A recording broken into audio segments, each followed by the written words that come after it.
La foi.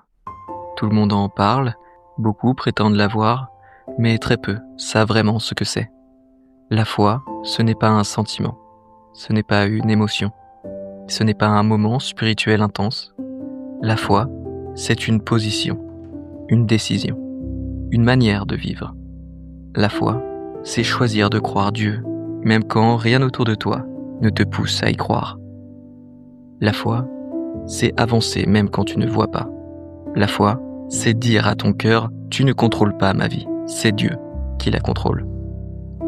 La foi, ce n'est pas regarder ce que tu ressens.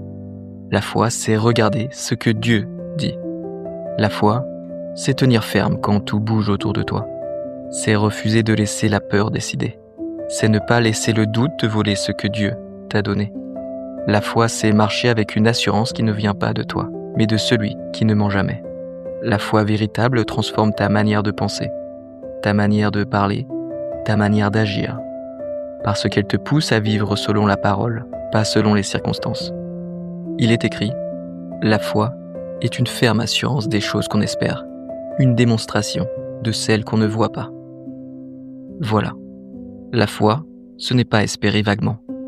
La foi, ce n'est pas souhaiter que ça aille mieux. La foi, c'est être assuré. Assuré que Dieu fera ce qu'il a dit. Assuré que sa parole est vraie. Assuré que sa volonté est parfaite, même quand tu ne comprends pas encore comment.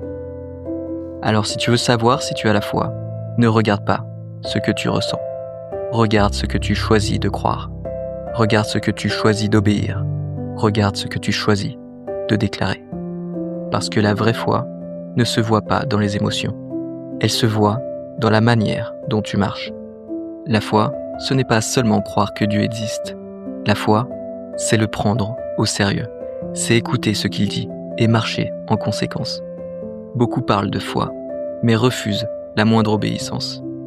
Pourtant, dans la Bible, la foi et l'obéissance ne sont jamais séparées. Là où il y a une vraie foi, il y a un cœur qui se soumet à Dieu. Là où il n'y a pas d'obéissance, il n'y a qu'une foi théorique, une foi morte, une foi sans puissance. Dieu n'a jamais demandé une foi qui reste dans la bouche. Il cherche une foi qui se voit dans la vie, une foi qui transforme, qui aligne la volonté de l'homme avec la volonté de Dieu. Une foi qui dit, si Dieu l'a dit, c'est la vérité. Si Dieu l'a ordonné, j'obéirai. L'obéissance n'est pas un ajout optionnel. C'est la preuve que la foi est réelle. Ce n'est pas l'obéissance qui sauve, mais c'est la foi qui produit l'obéissance.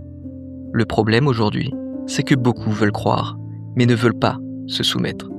Ils veulent la promesse, mais pas la discipline. Ils veulent les bénédictions, mais pas les commandements. Pourtant, la Bible est claire. On ne peut pas dire qu'on a la foi tout en refusant la voix de Dieu. La foi reconnaît l'autorité de Dieu. La foi accepte la loi de Dieu. La foi se confie en lui, au point de marcher dans sa voie. C'est pour cela qu'il est écrit « La foi sans les œuvres est morte ». Il ne parle pas des œuvres humaines, mais de l'obéissance qui découle naturellement d'une foi authentique. La foi donne la force d'obéir.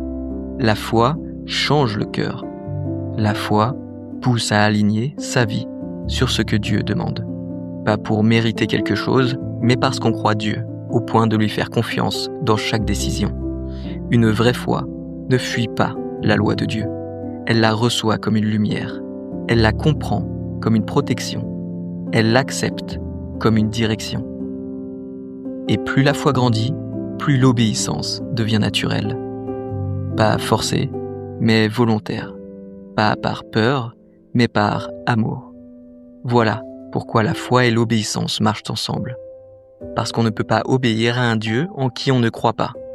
Et on ne peut pas vraiment croire en un Dieu auquel on refuse d'obéir. Amen.